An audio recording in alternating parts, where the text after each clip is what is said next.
Denji's love life is like a roller coaster, fast, chaotic, and full of moments that leave him and us emotionally wrecked. One moment, he's being kissed, the next, he's being betrayed, and somewhere in between, he's just trying to figure out what love is supposed to feel like. Before we begin, a quick warning. This video contains major spoilers for Chainsaw Man. If you're not caught up, proceed at your own risk. From dangerous assassins to manipulative masterminds, from fleeting crushes to unexpected friendships, Denji's heart has been tossed around like a rag doll, barely holding on through every twist and turn. But despite all the madness, one question remains: who, if anyone, truly loved him? And more importantly, who did he truly love? Strap in because we're about to dive headfirst into the chaotic, heartbreaking, and sometimes downright absurd romantic history of Denji. Himeno, the one who gave Denji his first kiss in a way he will never forget, no matter how hard he tries. From the moment they met, Himeno treated Denji like an amusing little rookie, teasing him and occasionally indulging his boyish fantasies. But despite her playful and sometimes reckless nature, she was far from a romantic interest in the traditional sense. Her heart truly belonged to Aki, the one person she desperately wanted to save from the inevitable fate of devil hunters. But that doesn't mean her connection with Denji was entirely meaningless. In a moment of drunken vulnerability, Himeno offered Denji something he had never experienced before: physical intimacy, even if it was fleeting and fueled by alcohol. It wasn't love, but it was a rare instance of someone showing Denji attention without outright using him as a tool or a pawn. Still, underneath her carefree persona, Himeno was just as lonely as Denji, searching for comfort in a world that constantly took away the people she cared about. Her eventual sacrifice was shocking, but in some ways, it was her final act of kindness, not for Denji, but for Aki. In the end, she may not have loved Denji, but she was one of the few who for a brief moment made him feel like he wasn't alone. Power is an interesting case because, out of all the girls in Denji's life, she was the one who truly felt like family. Their relationship didn't start off smoothly. She was selfish, manipulative, and completely untrustworthy. At first, she saw Denji as nothing more than a means to an end, using him to save Mioi without a second thought about betraying him. But over time, something changed. Unlike the others, Power didn't play mind games with Denji. She wasn't trying to seduce him, manipulate him, or control him. Instead, their bond developed in a way that was raw, chaotic, and deeply human. They fought like siblings, cared for each other in ways they barely understood, and shared moments of pure, unfiltered honesty. Denji, who had spent his life being discarded and used, finally had someone who didn't want anything from him, someone who just was there, without pretense. But Power's true feelings for Denji became heartbreakingly clear in her final moments. Despite her usual cowardice and self-serving nature, she gave up everything to save him. And in her dying breath, she made him promise to find her again, to bring her back. It was a plea that spoke volumes. She didn't just care about Denji, she needed him just as much as he needed her. Was it love? Absolutely, but not in the way Denji had always dreamed of. Their connection transcended romance. It was something purer, something irreplaceable. Power wasn't just another girl in Denji's life. She was his best friend, his partner in crime, and perhaps in another life, something even more. Rêze, she entered Denji's life like a dream and left like a nightmare. From the very first moment she approached him at the cafe, it felt different. She wasn't teasing him like Himeno, manipulating him like Makima, or treating him like a pet. No, Rêze made Denji feel like a person. She laughed at his jokes, showed genuine interest in his thoughts, and treated him with a warmth he had never known before.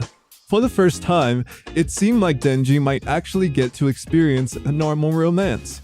A sweet, simple love story, free from violence and heartbreak. But of course, this is Chainsaw Man we're talking about. As we soon learn, Rêze wasn't some kind-hearted girl who had randomly fallen for Denji. She was an assassin, an agent of the Soviet Union, trained from childhood to be a perfect killer. Every smile, every lingering touch, every moment they shared was all part of an act, a carefully crafted illusion designed to lower Denji's guard before she made her move.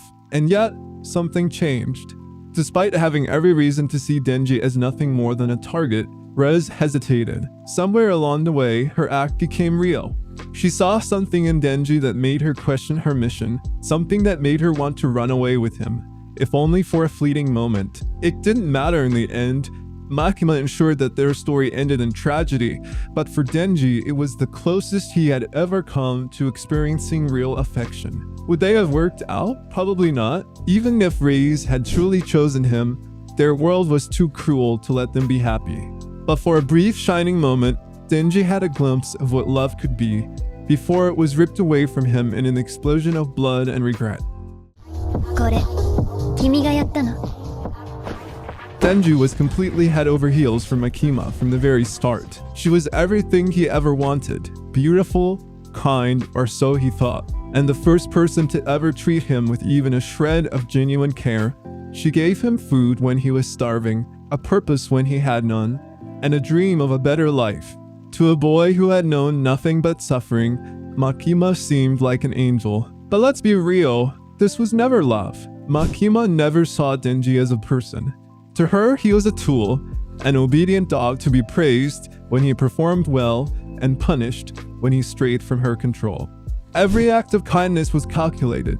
Every smile was just another chain tightening around his neck. She never loved Denji. She loved Chainsaw Man, the primal devil lurking inside him, and she would do whatever it took to shape him into the weapon she wanted. Denji, blinded by his desperate desire to be loved, fell for it completely. He worshipped her, believed every word she said, and did everything in his power to earn her affection. But no matter how much he gave, Makima never truly saw him. She only saw what she could use. And when she took away everything from him, his friends, his makeshift family, his last shreds of innocence, Denji finally realized the truth. In the end, the only way to break free was to consume her, literally and metaphorically. He devoured every piece of her, not out of vengeance, but because it was the only way to truly end her control over him. It was the ultimate act of reclaiming himself, of severing the leash she had wrapped around his soul. Makima wasn't just a toxic relationship, she was Denji's greatest tragedy. His latest romantic misadventures come in the form of Asa Mitaka and her war devil alter ego, Yoru.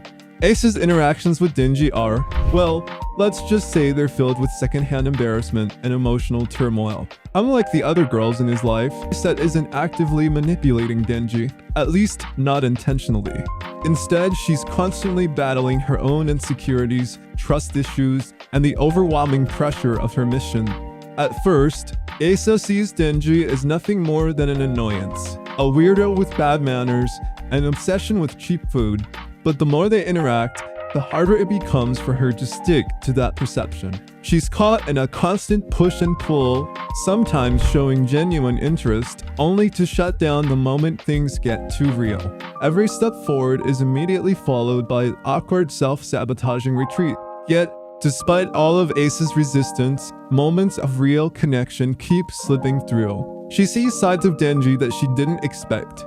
His resilience, his loneliness, the quiet moments where he isn't just Chainsaw Man, but a boy desperately seeking warmth, and it's messing with her.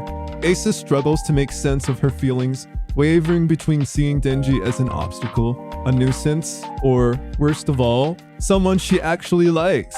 No matter how hard she tries to convince herself otherwise, something about Denji keeps drawing her in. Even when she wants to push him away, her actions tell a different story. One moment, she's recoiling from him like he's the most disgusting thing on the planet. The next, well, let's just say there have been times where she got way too close for comfort. A sudden act of intimacy here, an unintentional moment of closeness there. Each time, it leaves Asa spiraling even further into confusion. Does she hate this?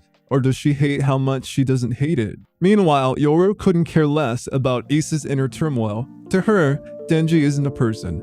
He's a weapon waiting to be forged. She watches Ace's hesitation with growing frustration, pushing her to act before it's too late. And she's not above using every trick in the book to get what she wants. Promises, threats even. Tempting offers. Whatever it takes to push Denji in the direction she needs. After all, if a little incentive is what's required to get him to kill the Death Devil, then so be it. Denji, on the other hand, remains as oblivious as ever. He likes Asa, sure, but his understanding of love has been so warped by past experiences that he doesn't even realize what's happening. He's been used, discarded, and hurt so many times that any act of kindness, no matter how small, feels monumental. But can he trust it? Can you trust Asa? The relationship teeters on a knife's edge. One wrong move, and it could all come crashing down like every other tragic chapter in Denji's love life. But if Asa finds the strength to break the cycle, if she can choose honesty over fear, connection over self-preservation, maybe, just maybe, things could be different this time. So will Asa be the one to finally give Denji the love he's been searching for? Or is this just another doomed romance waiting to unfold? Only time will tell. But one thing's for sure, Denji's love life remains as chaotic as ever. So who did Denji truly love? Honestly, his emotions have been toyed with so much that it's hard to say. He had real connections with Power and a heartbreak with Rêze, an obsession with Makima. But if there's one thing that's clear, it's that Denji's still searching for a love that isn't built on lies, danger, or vomit. What do you think? Who was the best match for Denji? Let me know in the comments, and don't forget to like and subscribe for more Chainsaw Man breakdowns.